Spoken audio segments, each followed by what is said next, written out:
We were born of burning hearts. We are tearing off the reins. From the ground up we will build it. From the clouds above we'll rain it. From the crowd up we will raise it. From the ground up.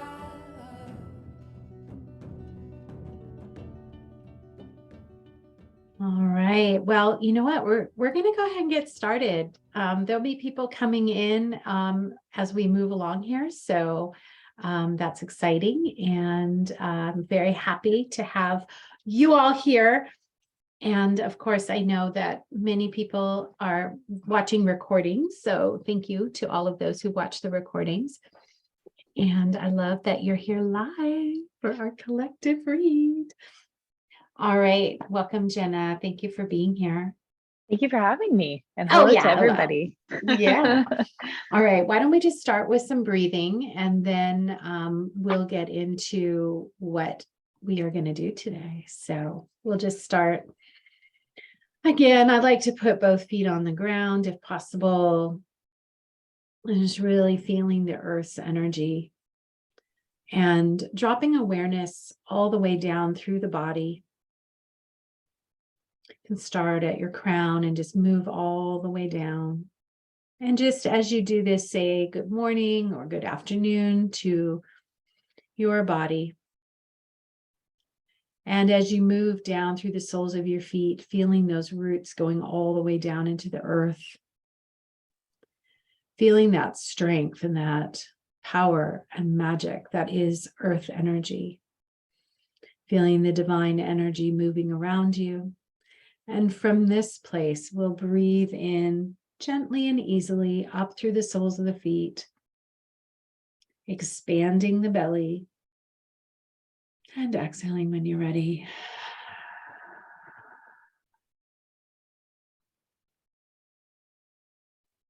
And breathing in, expanding the belly, feeling those roots. And exhaling when you're ready. And breathing in, expanding the belly, and exhaling.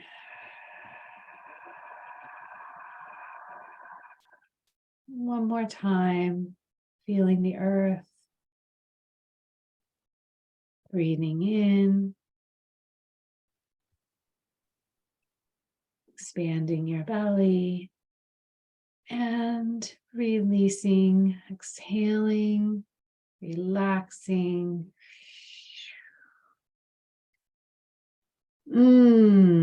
Okay, thank you all for being here. I am thrilled that Jenna and I get to do this morning. And Jenna, thank you so much. We are so excited. I know I'm speaking for Jenna, but I know she's excited. I'm very happy. Hi. Yay. I am excited to be here. Okay, so one of the things that Jenna and I always do, and we haven't done this for so long, I'm just super excited to have this time. We just sort of check in, like, how's the astrology treating you, Jenna? Funny you ask, Denise. Well, okay, so I always out Jenna. You can out me anytime too. I'll share too, but Jupiter's at 29 Pisces, which is a very powerful, has a very, very powerful degree of Pisces. And we have that, all of us have that in our charts. We've talked about this. Everybody has every degree in their chart, but this beautiful mystical energy that's at 29 Pisces is extraordinary. And it really helps all of us deepen into our own mystical, magical, spiritual selves. And Jenna has her midheaven at 29 Pisces. So Jenna, do you want to say anything about what it feels like right now to have Jupiter on top of your midheaven? Abundant possibilities. I love that. That feels really good. It feels like a window that's just like wide open at the very top of a mountain. Exactly. I love that. And that is exactly what it is. It's a mountain, a peak, right? The midheaven is, it's sometimes not literally at the top of the chart. I didn't know that for years, by the way. My chart is my angles, as they're called, the rising, descendant, midheaven, and nadir. They're all at 90 degrees to each other. So they form their own grand cross. And so I always thought everybody, until I started doing astrology, oh gosh, I don't know, probably I was in my 30s. I just thought the midheaven meant the top of your chart. Like I thought everybody's chart looked like mine. And when I started studying and working with more and more people, I started to realize, oh, that's not how it is. But in your case, it is pretty close to the top, as it turns out. But the midheaven, for those of you that may be listening and don't know, is it describes what we're going to be known for. It describes an area of our chart where there are goals and accomplishments that want to be created and achieved. It also is very, I think most people know it as the career house, begins the career house. It is opposite and juxtaposed to the house of home and family, which is also, I think, your core, the foundational piece of yourself, your home as you come home. So while Jupiter is sitting there at 29 Pisces on Jenna's midheaven, it's also in direct opposition to your nadir, which is about home and family and your core. And Jupiter brings a lot of blessings, a lot of, as you said, abundant possibilities and opportunities. So any other thoughts you want to share based on that little bit? Yeah, I think as I sit in a space that's becoming home more and more every single day, it feels very grounding.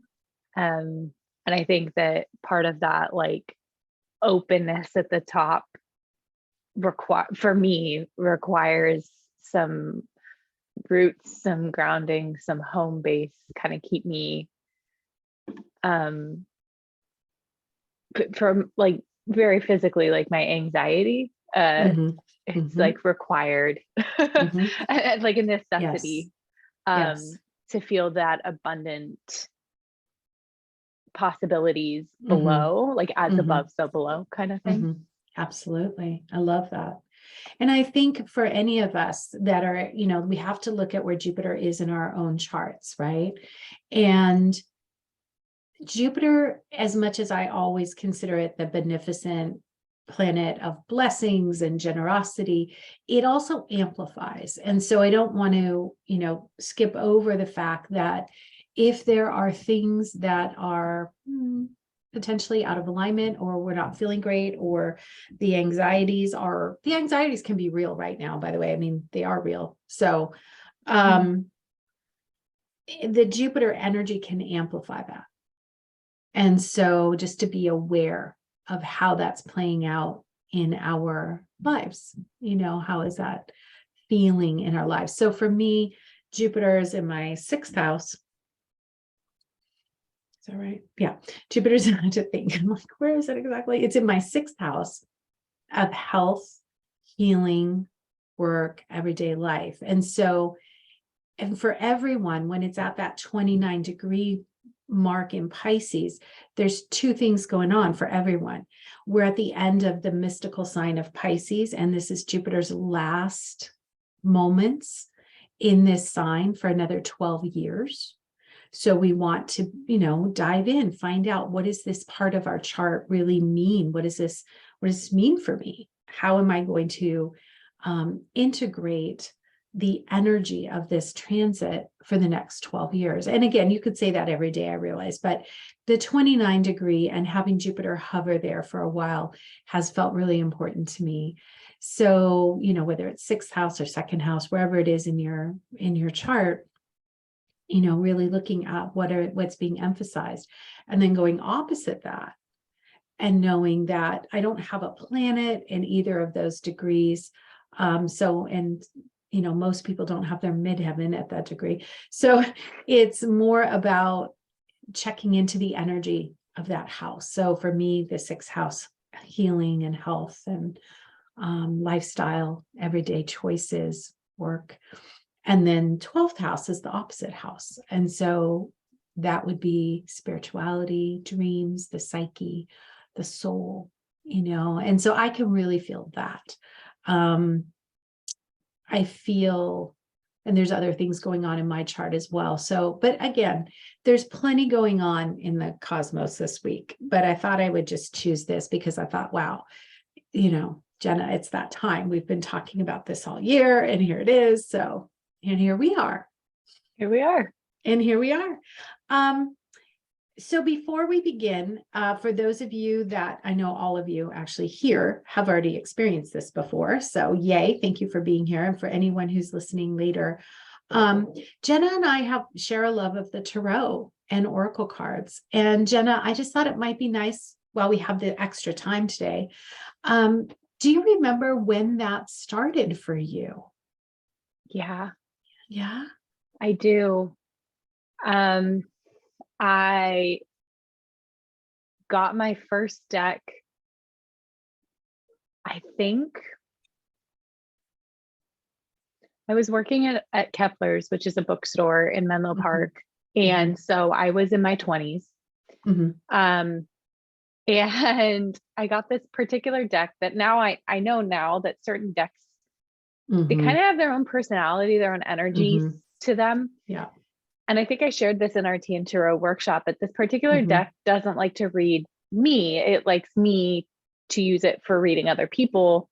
Yes. And the way that I know that is because it was never accurate to me. And so I thought something was wrong with me. But then I brought it to a friend's house, did readings for everybody else, and they were so incredibly spot on. And I really didn't know what I was doing. I just pulled a card and then read from the book. So that was really the beginning of my tarot journey. And then I kind of tabled it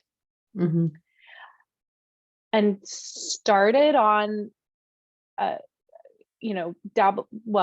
had a very deep anxiety journey that took me onto a spiritual journey, which kind of coincided with just my life at the time. So that's where I met you. And then you taught me how to read the cards. So, oh, that's exciting. That's it. That's my story. I guess I didn't put all those pieces together. It's been so long now that I don't know. I guess I forgot that last part there. Every time I tell this story, I think I'm getting a little more concise, which also helps convey the message, I think, of like where these things, how these things proceeded. Yeah. So that's the truth. I mean, you really taught me a totally different way of learning how to read the cards, because I think reading tarot cards can feel so daunting, much like a lot of spiritual tools, whether it's meditation or anything. So your approach really spoke to me, and from there I was able to build the confidence, because I didn't have the confidence to just pull a card and like read into what I was seeing. I was like, I have to have the book and it has to match this. And it's like, and so being able to kind of break down that structure and reinvent it a little bit helped me to read how I read now. And it's a very intuitive process. And I think it just works better for me. I know that there are other people who are like, I need the book, and like, great, good. I'm so glad that you have that process. For me, it just didn't work that way. Yeah. Thanks for sharing that. And I wanted to share, you all know my story already, so I'm not going to tell this story, but I wanted to say this piece of it. I have Mercury retrograde natally in my chart. So generally I learn differently. I had what they call learning differences now. Back then, that's not what they call them. And I was put in special ed for a time in order to learn how to read, because by 3rd grade, I still did not know how to read. I was very clever and able to avoid being caught for a long time. Because I knew it would be shaming, right? And this is an interesting little tidbit here that I kind of want to highlight. So much of what we do, whether it's the intuitive arts or even just like showing up and being who we are, because of the levels of the patriarchy that have been around for thousands of years now. This is not a new thing, by the way. Our intuitions, we were told that's your imagination, you're making that up. Don't tell stories, right? That was a big one. Don't tell stories. And then, and eventually stories became equated to lying, at least in my life. So it was, intuition wasn't okay to have. So I think that growing up, when I was, I couldn't read, there was a lot going on. All I was left with was my intuition to guide me in terms of, what did I know, right? What did I know? I knew this, and I would register it in my body. And then over time, even that was trained out of me, and letting go of body sensation as a way of knowing. And then, of course, I brought that back in my early 30s. But this idea of just reading tarot cards is, I think, essential to reclaiming our magic and our mystical gifts, 29 Pisces, right? It is essential to reclaiming the power of our intuition that was stripped away thousands of years ago and has just been continued to, it lives in the culture. We're very fortunate now, I think, to have more support for that, clearly. I was reading an article last night about how American astrologers shot themselves in the foot back in I think it was in the 1920s. Astrology became something of a joke in the United States, but was always very well thought of in India, Eastern Europe, a lot of other places. And so anyway, I will post that article somewhere. It's really interesting because American astrologers didn't do themselves any favors, let's put it that way, by trying to make it look like they were the all-knowing above everyone else. And so what we want to do, and what we choose to do with Tea and Tarot and with this today, is encourage you to read these cards. Like, use your intuition. We will hold back a little bit before we say too much about the cards, because what we really want is for you to claim that power of your intuition. So Jenna, thank you for sharing your story, because I think it's so important to remember that your intuition is the key to everything. That's such a good Shannon, question. That's an excellent question. Personally, I'm going to go with and then Jenna can answer what she wants to answer. I think it's centered in your womb space. I think it's centered throughout your entire body. I think the entire part of what we call intuition is not isolated per se. But if I was going to isolate, I would say the pineal gland, that's what I would do. Not the pituitary, but the pineal, which is the one that's inside the head, deep in there. I think that's what a lot of people look to, but I stay as far away from that when I'm training as possible, because the lower I can go in my body, the better my intuition is, the deeper it is, the more connected I am to my root, to my, to literally my root and my womb space, then the greater my intuition is. But that's me. So now I'm going to ask Jenna what she thinks. I love that answer, Denise. I don't think I've ever thought about it, honestly, Shannon, like exactly where it lives in the body. Well, maybe I have in other words, but what I'm seeing right now is our nerve endings and how they look like a web or a network of sorts.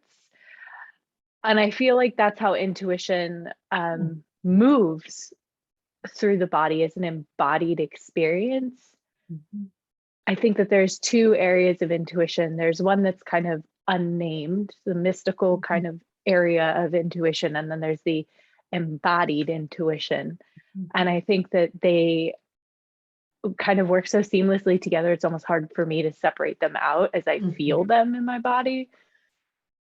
But that being said, I think I for me as well, the deeper I can be embodied, however that looks, and that has looked like returning to my womb space and reclaiming a lot of power there, that my intuition is much louder than my thoughts, my anxiety brain, kind of, I guess is the best way to put that. I think that my biggest question when I entered into this was like, well, how do I know that what I'm hearing or seeing, in my mind's eye or in my mind's ear, as I like to call it, how do I know that's not just, my thoughts? How do I know, how do I separate that out? And so I guess that's where I'm kind of coming from, like the back door to answer this question is like, I've learned that the deeper I go, the easier it is for me to know when it's my intuition. And I still mess up all the time. But I will tell you that the deeper I go, the easier it is for me to believe, hear, feel, sense, see my intuition. And it is a very different feeling than my thoughts. So I hope that answers the question. We hope that answers the question. Okay, good. Yeah, Nancy Thank you says so it lives much. in every cell. Right. Yeah. Yes. Thank you so much, both everyone, because I really feel that, like, and I really appreciate one thing I've always shared with Jenna is her articulation of language really it really works for me. Like I'll say something and then I'll say, Jenna, what do you think? And she'll say the words I wish I would have said, like there's a way you articulate that I love. So yes. And what Nancy said in the chat as well, that does take it to a whole other level, is really understand the nerves, the cells, the tendons, the bones, it lives in my bones would be I have Saturn in Pisces. And so it lives in my bones, literally. It lives in my cells. It is me. What's the separation? What, as you were saying, Jenna, like how can there be a separation? I think in intuitive development, and you've taken classes, I've taken classes and worked with mentors. One of the things that we're looking for is to decrease the distraction element. That is usually, as you were speaking to that, Jenna, also about the mind. One thing I've learned to say this, I've learned over and over and over again, but very recently realized even more deeply. My best intuition comes through the lower part of my body. So if I make a decision from my head or my heart, and it's not resonating with the lower part, with my womb space or my root or both, then it's not going to be the most fully aligned decision for me. And I want to just put this out there, aside from the development of being able to be a seer or, clairvoyance or clairaudience or clairsentience. We know things in our body. So, people will use the phrase, my heart sank in my chest, or my gut, I didn't feel right. My gut feeling was. That's intuition. That's for real, right? Yeah. I think that's helped me to learn the psychic channels has helped me so much. And Kristen was saying, she's like my gut, and Nancy's saying in my cells. And I think, I think that's part of intuitive development is being able to identify what it is for you, because it's different for every person, because again, I think there is this kind of unnamed piece of the intuition that's I feel, and I'm actually curious. I'm curious because I feel often that it's not necessarily in my gut, but it's like in this connection between my heart and my stomach. So there's this like, Mhm. there's this like sternum, it's like in my sternum almost, of like where I feel that energy pulse and kind of like, you know, work strongest. But anyway, that's a whole other tangent. But I do think that that's why learning the psychic channels is so helpful, because Mhm. then you get to really start to listen or tune Mhm. in to how your intuition talks to you. It's going to be so Mhm. different for every single person, very much Yeah. like anxiety symptoms. Like my anxiety symptoms are going to be very different than somebody else's, because biodiversity is a thing, and we're all different, you know. Yeah. And so it's just going to be, it's going to be different, and that's great, because that means that how you feel something is going to really resonate with you, and maybe not anybody else, but that's okay. Mhm. That's part of the Mhm. journey of believing yourself, I think. Mhm. I think so too, and I really appreciate you sharing all of that. And I'm seeing Shannon's question. So, do you only say yes when all three align? Apparently not, Shannon. Apparently not. Apparently I don't, because I find myself in situations that don't work for me. So, but to answer your question, ideally, that would be great. But as truth would be, we're all human. And so sometimes we make decisions that don't feel right. I mean, and we know it. We're consciously making the decision knowing that something doesn't feel right. And, sometimes we're just in that's sometimes what happens, you know? And I do want to just say, Nancy, we're going to keep everybody in the chat for right now. Okay. But at the end, when we come back for questions, we'll do that. We'll bring you all back in. But I really agree with you. It is super tricky territory. And clairvoyance, clairaudience, clairsentience, there's even more than that. Yeah. There's so much. Do you want to add to that? There's clairalience, and then there's always the other one that claircognizance. So that's the one that's just like, oh, that's the hardest one to drop from your what's my thought voice, because it's literally just, I don't know how I know, I just know. And I have to tell you, Shannon, that I have learned through error. I have learned through not listening. I have learned through all of the failures of, I should have trusted myself in that moment. And I finally got to a point this year where I was like, I would rather listen to my intuition and be wrong on that end than be like, I should have listened to myself, because it's this so like true. belief, it's this self-belief that's Mhm. really what we're developing. It's not even, our intuition has been there, it's been strong. It's not necessarily that we're developing our intuition per se, as I see it.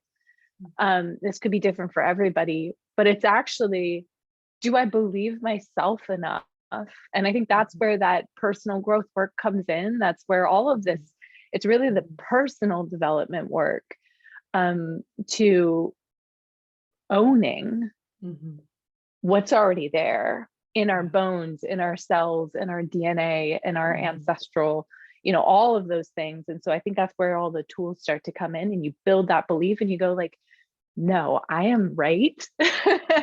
And I'm going to do this thing that's not, and I have to tell you, it's always when I fail to listen to my intuition, it's because what intuitively I was receiving didn't make any sense logically. And I am a logic person first, and I'm a highly skeptical individual myself. And to kind of circle back to Tarot, actually, something that Kristen taught me as my Reiki teacher that I take with me is like, she said, the best way to understand Reiki is to experience it. And I have found that the best way to understand any of this is to experience it and have your own experience yourself, so that you can make those informed decisions of how it works, what it is for you. And I think that that's so applicable, and I carry that with me so often. So yeah, I know I took you all on like a little bit of of a Love it. like Mr. Toad's wild ride there, but I just felt like I had so That's much to great. say on that, that piece, and like kind of bringing it back to Mhm. tarot, because I wanted to share that experience piece. Really is Mm. huge. It is. Thank you so much for sharing that. And Shannon, I owe you a long phone call on the yods. So we'll come back to your question about the yods. Cognition is a thing, Nancy says, and it is a thing for sure. Thank you, Nancy. It is. And when your self is going in two different directions, well, potentially as a Gemini, that's going to be happening a lot for those of you who have Gemini, right? Okay. We all have something in Gemini. I have my Venus in Gemini, so I understand there are things where I'm going in two different directions. And that's kind of what happened to me fairly recently. And what I've learned from that is, yeah, just make mistakes sometimes. And are they mistakes? I was interviewed for a podcast recently, and one of the questions was, what is your greatest failure and what have you learned from it? And I was like, I said, I'm really glad you asked me that question, because I don't actually believe in failure per se, but do I believe in mistakes? Sure, we make mistakes. If you want to talk about failures, sure. But what is a mistake? What is a failure? It's just an opportunity to turn something around and make the most of it and or go in a different direction. At least that's what I'm telling myself. So I can't claim to be an expert on this, except I am an expert on making choices that are not always aligned. So totally get it. And we should move into the tarot, and we should probably move into the collective reading. I do want to say one other thing, well, two other things. Jenna and I have talked a lot about doing a mediumship workshop. And Jenna's also going to do an animal Reiki workshop. There are once, intuition lives in us, right? And then each of us have varying gifts that we can develop within the bigger realm. And both Jenna and I have gifts for mediumship, and mediumship is when you can talk to the other side. And my development in that started when I was 8. And then my teachers came to me when I think I was 20, I think I was 20 or 21. And so we each have our own path around how we communicate with the other side. So we actually haven't put anything together, but that is another realm, shall we say, of intuition. And so, at some point we'll put out a survey and ask you if you'd like some support around how to develop that. It is my belief that everyone can tap into this. Some will be greater than others. It's like, yes. Okay. I think that for me, an early childhood trauma triggered an exponential growth in that area very quickly. A lot of us, unfortunately, do come to our gifts through trauma. And so Jenna and I are very careful about how we approach the development of that. And I did do a mediumship, just a small workshop for Jenna and a couple other people in our community. And I have some meditations that I think really work well for connection. And then now Jenna has a lot of experience as well working with clients. So we can talk about that. So we'll put together something on that. Okay, Jenna, should we get to the tarot? Let's do it. I'm so excited. And I will say, like, something I've learned from you, Denise, everything I have to say, like 90% of all that I have learned has come from Denise. So let's just put it that way. But something else I learned from Denise is that, like, the tarot is a way to connect with our ancestors. Yes. And we can talk about, or Denise can talk about that. But you can talk about just it to kind too. of bring the mediumship part in is, and that connection piece to your bones, to yourself. It's a communication tool as well with your ancestors. And I think I find a lot of comfort in that. And so anyway, I'll put that there. Yeah, thank you so much for reminding me. And I mean, I'm so grateful for that knowledge. which came to me later, much later in my life, through Z Budapest, who is a very, very powerful feminist tarot. She's like our godmother.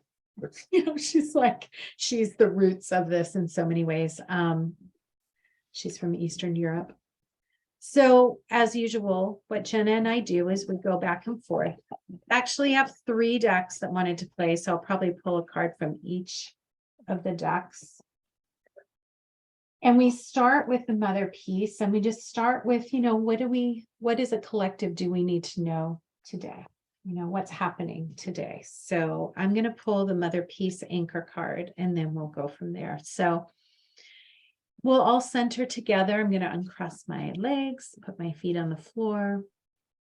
The general guidelines are to be relaxed. And so we're just, And so the first card is the 8, and it is in the right order as I see it. It's the Justice card, or the Balance card, or the Equilibrium card. So again, you just look at the card. If this is a collective read, and this is the root, the way we're doing this, we're not doing a Celtic spread. We're not doing any of the Celtic cross spread or any other particular spread. We're moving through this very organically, but this roots us and grounds us. So for those of you, just look at the image. What does that feel like? What do you hear? What do you sense? What do you see?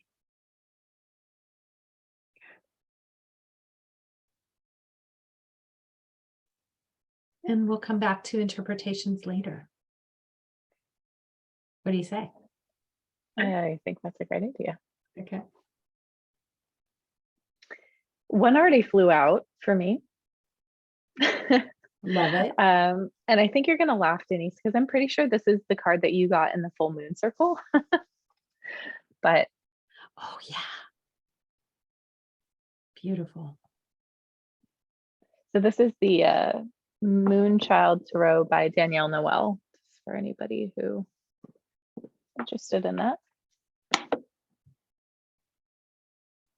And so, yeah, just taking a moment. And sometimes I jot down, I just jot down first impressions. And then just kind of, if you're looking to develop that intuition, or at least see which channels you're working through, just kind of taking note of how that information came through. Was it a feeling? Did you hear it, see it, like Denise was saying?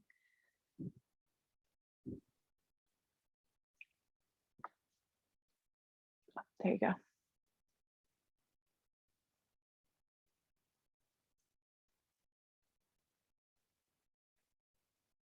Okay.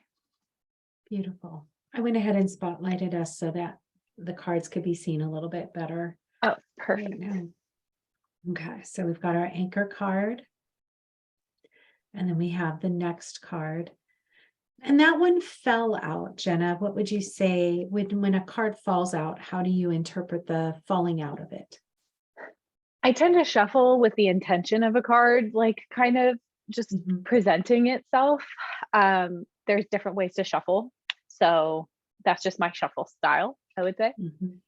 When it falls out, it feels like that's the card that wants to be seen. And I just kind of let it fall as it lays. In tarot, you can do the interpretations a couple ways of like, did it fall upside down or right side up? And that means something. That's completely and totally up to you to decide if you want to incorporate the reverse meanings. I do. However, when it falls out, I just kind of feel into which way it wanted to be. So it felt like it wanted to be right side up. It fell right side up as I saw it. And it felt like that was on par. It felt like kind of the anchor to your anchor. So Cool. I agree. That was kind of the energy I was getting, that it was that because it fell, it was like, oh, let's ground this even more. Let's deepen this even more. So we're going to just start with these 2 cards, even though we have lots of decks here. If you want to put your interpretations in the chat, please do. We welcome that. As I'm feeling into this card, the tree of life, I happen to know a little bit about what this card is. This is my life and soul path card, so I study this card a lot.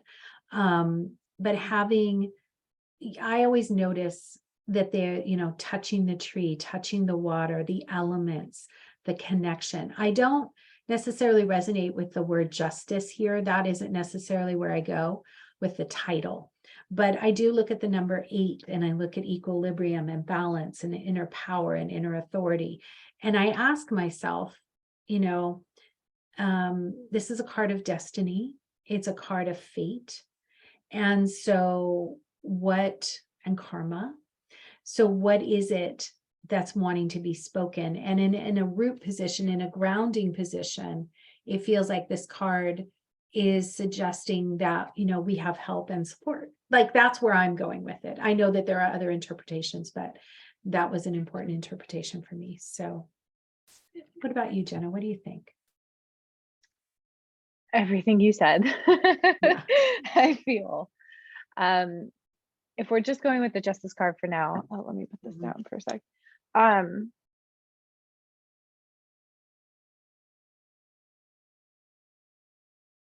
I keep feeling this. So this is there's backstory to why I'm saying what I'm saying.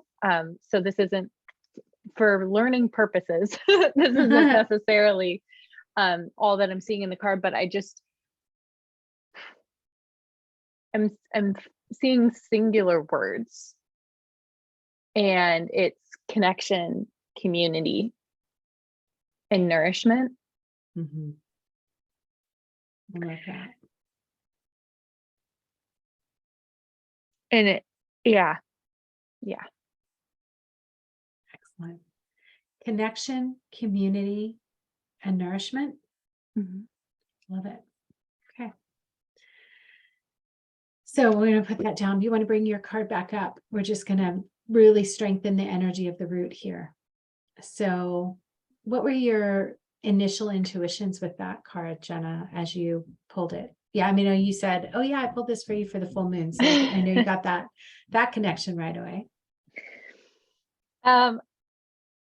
Today, because I do see different things at different days. But today, the words that are coming to me is journey.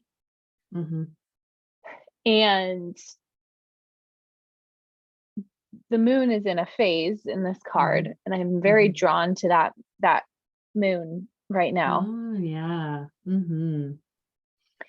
And then the symbolism of crossing water. The way that the justice card was kind of weaving water, like taking water and bringing it in. Yeah. And then the way that we're crossing the water here feels nice. Very symbolic. And the cycle of life and death, and like honoring our cycles. And I'm coming back to the moon in that one, just like how in the justice card and the 8, we have those symbols and those cycles. And then I'm seeing the moon, and I'm like, there's a part of us that's on this journey right now, and it's part of a cycle. And so kind of for me, what I'm asking is, what am I learning in this moment that's adding richness to what I've already learned in this cycle? It's like I'm kind of returning back here, but I'm different than I was when I was here last time. And I think that really talks to that Jupiter in Pisces too. Yeah. Totally. It's beautiful. Well interpreted. And I'm just going to go off on what you're saying, because I really feel that magic, being on the journey. The horse is crossing over the water.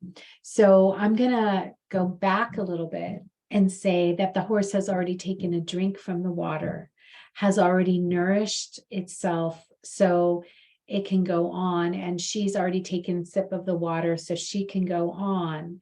So the nourishment has already, is really important. So taking care, being replenished, which I feel like this card speaks to that as well. Even though typically the 8 in Tarot is not necessarily about that, but I do think that the elements being there are really important to say, how am I increasing my power and my inner authority? How am I taking care of myself? And then coming to your card, I'm ready to go now. I've taken that in and I'm ready to move forward. It's the Knight of Cups, right? I can't read the bottom. It is. Yeah. So see, I don't even need to know what it is. I'm just like, I want to know what that is, but the Knight of Cups. So let's take it a step further and let's go into the Suit of Cups a little bit, and we'll talk about emotion and water.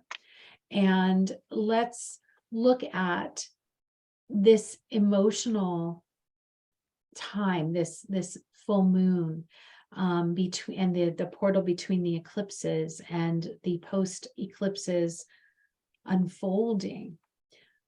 We've talked a lot about anxiety today, mostly as the past, but there are plenty of people who are experiencing a lot of anxiety right now.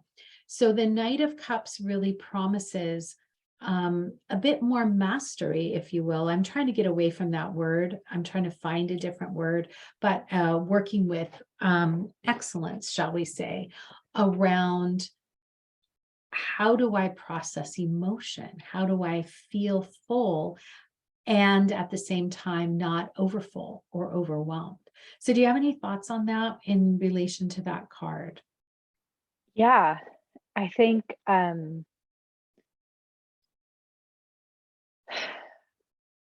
emotional intelligence and intuition go hand in hand. And I think that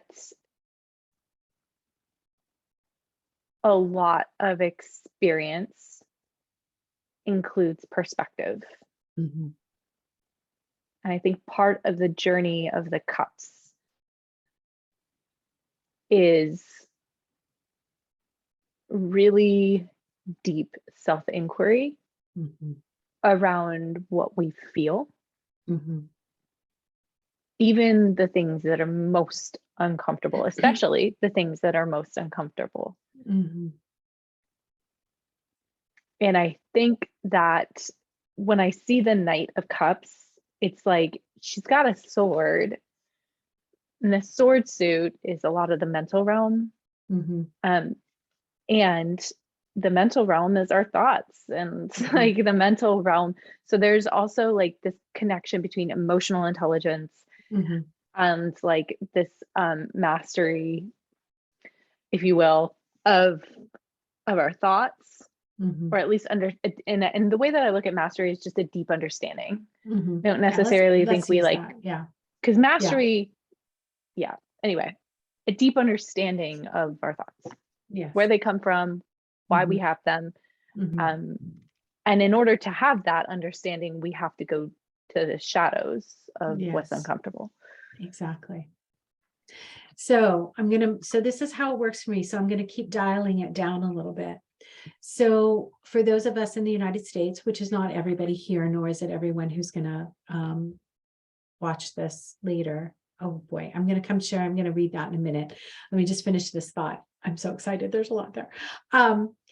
Finding balance. Last week was rough in a lot of ways, and we're still moving through a lot politically, which we're not going to get into the politics today, but I did want to speak to how these two work together in that realm. So when you bring the Knight of Cups, we're crossing over that stream, that water, and we are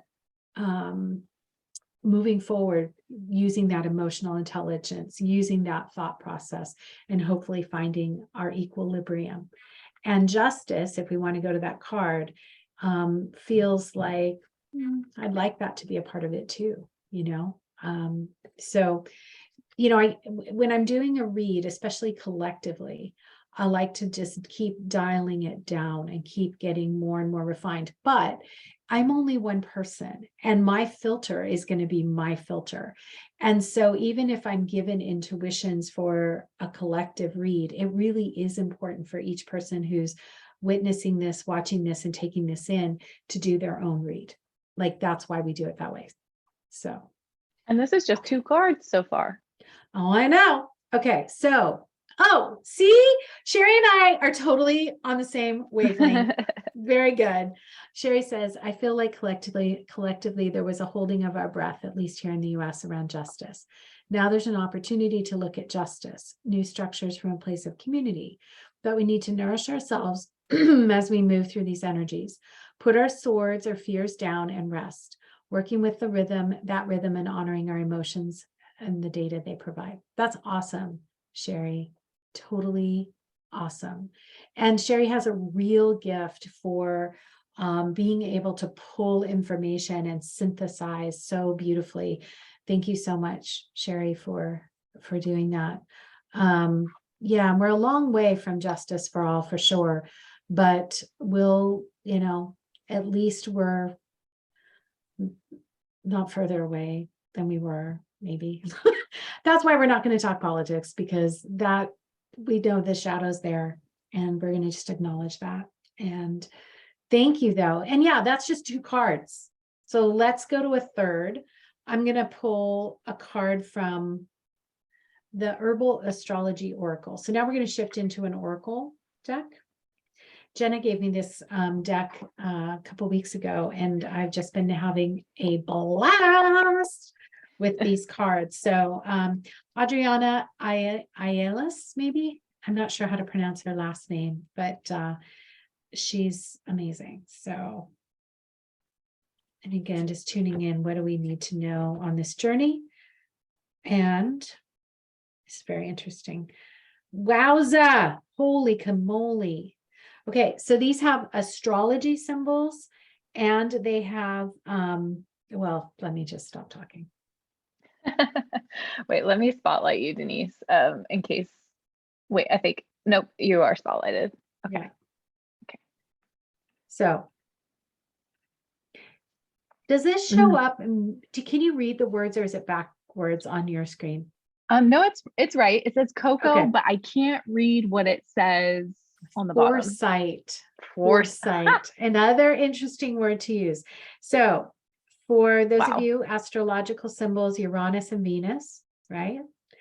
For those of you in the Embodying the Goddesses group, we have a rainbow, which is one of Juno's. Yeah. The name of the deck is the Herbal Astrology Oracle. And Juno is our goddess this month, and so rainbow is one of her symbols. The coca plant obviously is something that is used. I'm not even going to read the book. See, we're just kind of going through the images here. The coca plant is used in Peru, I believe. Very important plant for being able to actually live at altitude. I mean, people aren't necessarily using it. It is where cocaine was derived originally. But that wasn't the use that they were using it for. They were using it so they could breathe in the altitude. So it was a medicinal plant, not necessarily used for changing the body so much that you freak out, but just to get the body moving in the right direction. Jenna, your help here. Is that a jaguar, a leopard? What is that? Fun fact, jaguars and leopards are actually the same. And black jaguars are, okay, everybody probably knows this except for me, but I learned that black jaguars are leopards. They just are like a variation, like a color variation, kind of like. Are they the Black Panthers? They're the same thing. They're the same thing. And if you put the light you learned on earlier their coat, than I did. So if you put the light on their coat, you can still see their spots. They're the same animal. I'm just learning this now in real time. Black Panther was always my favorite animal when I was a kid. I totally needed one. So please hold. Please hold. I'll leave the because I have the spirit of, this is one of my favorite decks of all time. It's the Spirit of the Animals Oracle deck. Yeah. And yeah, I know. I just blew my absolute mind that they are the same. And they have their spots. They're just dark, so you can't see them as well. But if you look at this deck here, you'll see the black jaguar is the first thing I saw was that jaguar. And you guys, I get really excited about animals, so I apologize right Never now. apologize. But look, you can see the spots in him. Oh, yes. So Is that the old soul card? What is that this one? is the old soul card. Oh. And so I'm seeing that, you know what? Also, I do know that jaguars are a symbol from my friend Joss, who has been doing a lot of research into South American cultures, because she's writing a book on it, that they are a guardian who guides people from this realm into the spirit realm, and and they're a guide. So I'm seeing that, and I'm feeling and sensing into that, especially with the smoke and the cocoa and the rainbow. It just all feels very much like a guide, and the foresight would make sense too with that.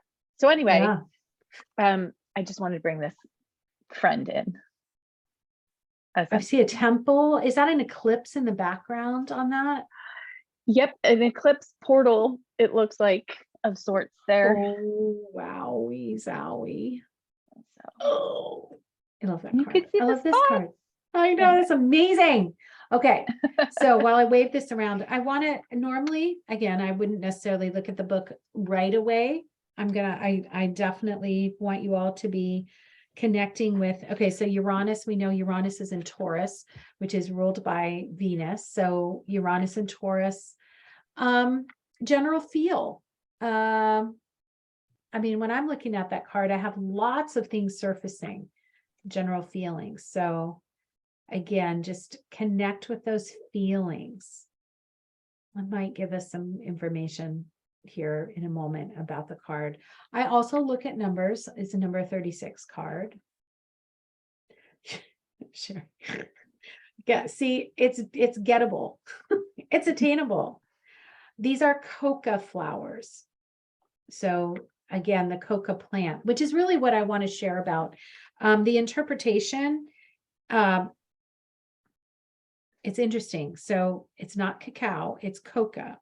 And so coca is got a nice Latin name that I'm not going to try to pronounce.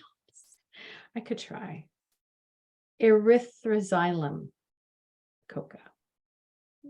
Sherry, you're going downtown for lunch and you're going immediate I love it. Immediate gratification. You guys are great. Yes, get this deck.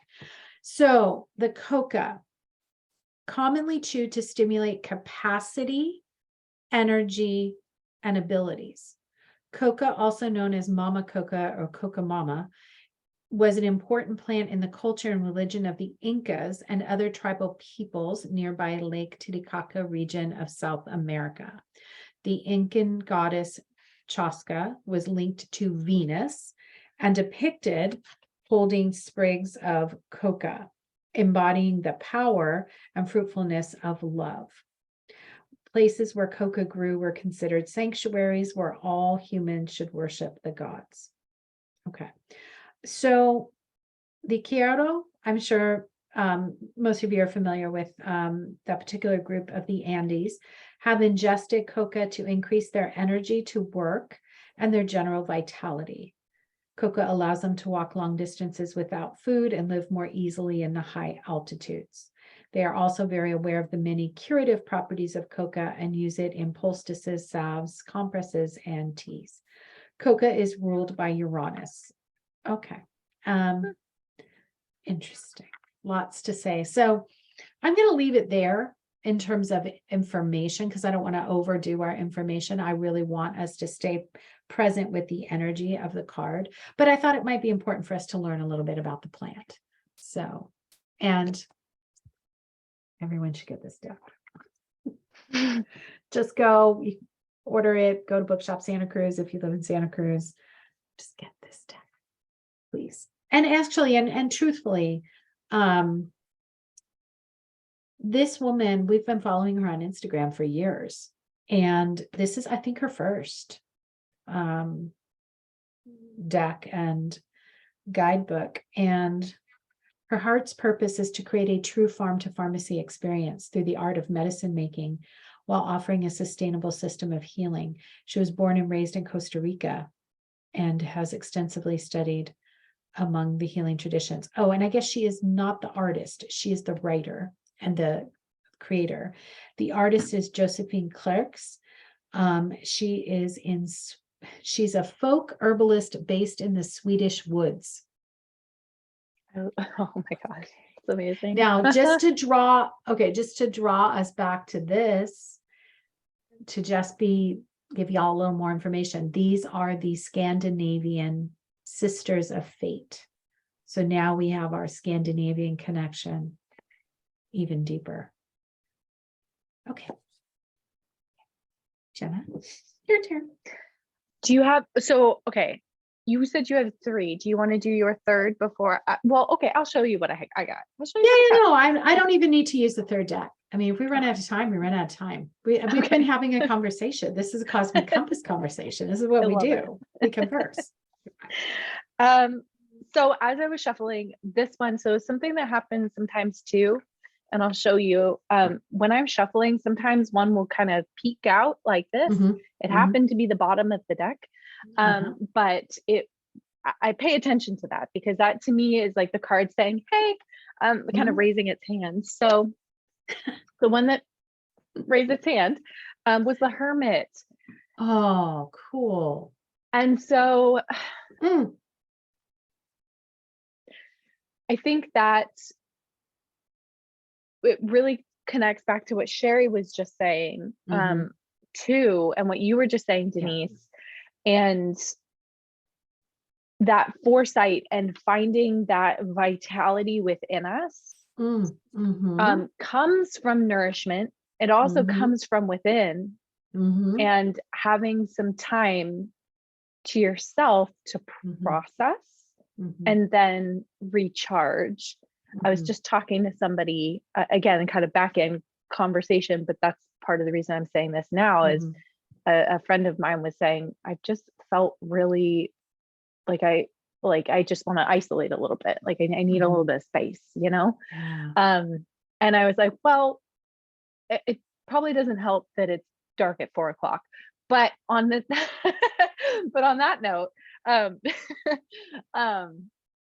on that note too, I think that there's a lot of energy. And when you do start to open your intuition, or I don't want to say open your intuition, but like connect with your intuition, you do start to feel collective things a lot more. And I think that that requires boundary setting on our own part. Part of that boundary setting gonna be a bobblehead here. Yes. Part of that yes. Part of that boundary setting looks like I need a little bit of space and time to process. I need a little bit of space and time to myself. Connecting in the woods, taking a walk, or whatever the case may be. And it's no shade on you. You're not a bad person. You're not being rude or mean if you don't feel like talking to people. It's just you need some time, and that's okay. So especially moving into the holidays, that's a very engaging time for most of us. And so, you know, you're kind of preparing for that too. So anywho, deciding and deciphering what is mine and what is collective, what am I feeling into? I know we've been talking in another group about that as well. That's part of this here, being able to hold what you need to hold and do what you got to do. Exactly. Yeah. So with these 4 cards, we have an incredible bunch of messages going on here, and we didn't even get that far, you know, but I do want to just say what you could do from this point is you could each pull your own cards and use this really as the grounded kind of jumping off place for where we're going this week. And whether this is, I mean, I really like, Jenna, what you said, because in order to increase our capacity, I think for me, I need a little bit of that hermit card over there on that side. And how do we do that when there's an upsurge of energy? There's such an upsurge of energy. So thank you, Kristen. We love you. Bye. So how do we increase our capacity, increase our vitality, shift into that electric energy that Uranus offers, right? How do we do that? The Hermit card shows up. And can you hold that card up again? I really like that card. Yeah. Yeah, I like that. I think there's some beautiful energy. It feels like an amethyst cave to me. It certainly does. It is definitely a cave with all those like cool, a little too much energy there. Okay, there you go. Yeah. And then she's kind of walking through that portal, like into the self, Yeah. Love that. Well, okay, so I have to draw a connection here. So opposite 29 Pisces is obviously 29 Virgo. So Virgo is considered the Hermit card. I mean, they are one and the same. So kind of bringing us full circle in order to, when we're working a spectrum between Pisces and Virgo, Virgo gets, is the practical, grounded, what do I need? What is my service? How is this working for healing? Pisces is the mystical connection to the realms, to the collective, to the cosmos. So you need both in order to walk in this world. Yeah. Yeah. So it does feel like we're getting a lot of, oh, are you serious, Sherry? I did not remember that. So you're having your Jupiter return. Congratulations. Oh my gosh. That is so fabulous. And Nancy's question, where's your temple? That's a great question to ask, right? Where is our temple? What do we do for our temple? So, oh gosh, Sherry, celebration, celebration, celebration. What a powerful Jupiter you have. And not surprising. God, so gifted. I'm not at all surprised, but I forgot. That's very exciting. So yeah, we have these beautiful cards, and I'm just going to really just encourage each of you to take this energy and move with it, be with it, dream with it. I've got the Jupiter energy in Pisces, very much about listening to our dreams. Wish I could remember last night's dream. It was actually a good one, and I can't remember it now. I'm sure I have more than one, but the one that stood out, I just can't remember it. But grooving with the dreams, listening to the other side, being in the other realms, being grounded and being connected while you're doing that. I think that I had to say a lot about this card. I'll probably hold back right now. But again, if the plant was used to help increase vitality and the ability to breathe at high altitude, we could make a comparison that 29 Pisces is a very high altitude. It's the very last, 30 Pisces is actually the very last degree of the entire zodiac. So anything past 29, so if it's 29, I don't know, Sherry, do you know what your Jupiter is? If you do, put it in the chat. I don't remember Jenna's, but anything, it's not 29.0, it's 29 something. You read it at 29 and 30. So we're talking the last degrees we have the last degrees of the zodiac. And so Sherry and Jenna, you're both working with some very powerful energies at the very last, very important piece. And then, so I just want to highlight that. Like, that's super important. And then Shannon says she has Pluto at 29 Virgo. Oh, you are all just so like delicious and yummy. So Shannon, again, working the same spectrum, just the energy is ground, and, trust that groundedness, trust your healing abilities. And for Jenna and for Sherry and for others, trust your intuition. Don't hide it under a bushel, which you're not doing at all. Okay. So Jenna and I have some questions for you. It's 11:10. So we are going to try to stop at 11:11. So you can let us know via email or text or whatever. On January 28th, I believe. 28th. Thank you, Jenna. Mhm. And we have time set aside for a tea and tarot workshop. We have options. None of you are beginners, but we had thought about doing a beginners tarot that weekend. And or if any one of you wanted this, we thought about doing a Wheel of the Year tarot, setting aside the time, doing a meditation with you, doing some breathing, and you pick a card for every month of the year. Now it is at the end of January, but that's okay. It's we're close to the Lunar New Year, so we could do a lunar thing. We could make it work. So we were just curious, or if there's another type of tea and tarot workshop you would like to have. We'd love your feedback because we have the weekend set aside. We can either do just Saturday or Saturday and Sunday, just, couple, 4 to 3 hours each, 3 to 4 hours each day, not the whole day. But anyway, we just thought we'd toss it out there and see if there was something that stood out to you. Jenna, thoughts, other things you want to share before we close? Just gratitude, Denise, for doing this, and gratitude to all of you for being here, for listening in, and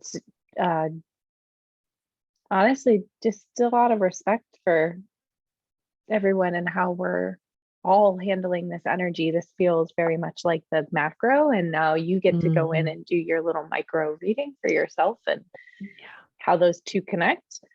And it's big energy, major arcana cards being present. So gentle with yourself and just a deep gratitude. Thank you, Denise, for having me. And I'm really excited for you tarot and however we do that in January. It's going to be fun. Yes. So I can't wait to dive in.